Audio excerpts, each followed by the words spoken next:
انایا کے صبر کا سبق۔ انایا ایک 6 سال کی لڑکی تھی جس کے چھوٹے کالے بال اور چمکتی ہوئی کالی آنکھیں تھیں۔ وہ اپنے 2 بھائیوں کے ساتھ رہتی تھی، 8 سالہ عبداللہ اور 5 سالہ ابراہیم۔ حالانکہ وہ ایک دوسرے سے محبت کرتے تھے، لیکن انایا اکثر اپنے بھائیوں سے ناراض ہو جاتی تھی۔ ایک دن انایا اپنے رنگ برنگے بلاک سے ایک ٹاور بنا رہی تھی۔ عبداللہ اور ابراہیم قریب کھیل رہے تھے، لیکن جب ابراہیم دوڑتے ہوئے اس کے ٹاور سے ٹکرا گیا تو انایا کو غصہ آ گیا۔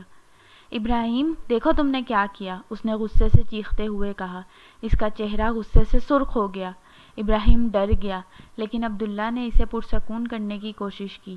یہ صرف ایک حادثہ تھا انایا، اس نے جان بوجھ کر نہیں کیا، عبداللہ نے کہا، لیکن انایا کا غصہ اتنا تھا کہ وہ سننے کو تیار نہیں تھی۔ انایا بغیر سوچے سمجھے ابراہیم کا پسندیدہ کھلونا اٹھا کر کمرے کے دوسری طرف پھینک دیا۔ ابراہیم رونے لگا اور عبداللہ نے اسے گھورتے ہوئے کہا، یہ اچھا نہیں تھا انایا۔ اس کے بعد میں انایا باہر کھیل رہی تھی جب وہ ایک پتھر سے ٹھوکر کھا کر گر گئی اور اس کے گھٹنے پر زخم آیا۔ اسے بہت درد ہوا اور وہ رونے لگی۔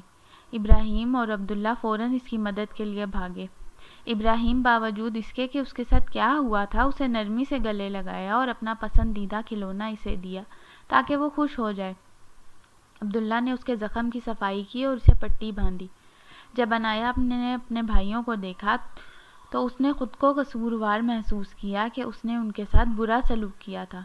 وہ اس کے ساتھ مہربان تھے، حالانکہ اس نے ان کے جذبات کو ٹھیس پہنچائی تھی۔ اس نے سمجھا کہ غصے میں آ کر ابراہیم کے جذبات کو ٹھیس پہنچانا غلط تھا۔ ابراہیم، مجھے غصہ ہوئے اور تمہارے کھلونے توڑنے کے لیے معاف کر دو، انایا نے نرم لہجے میں کہا۔ اس کی آنکھوں میں آنسو بھر آئے۔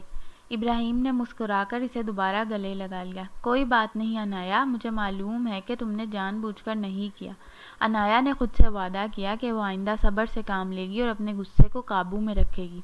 اس نے سمجھا کہ مہربانی اور صبر غصے سے زیادہ اہم ہے۔ اس کے بعد انایا اپنے غصے کو قابو میں رکھنے کی کوشش کرتی رہی، اور جب بھی اسے غصہ آتا وہ گہری سانس لیتی اور یاد کرتی کہ وہ اپنے بھائیوں سے کتنی محبت کرتی ہے۔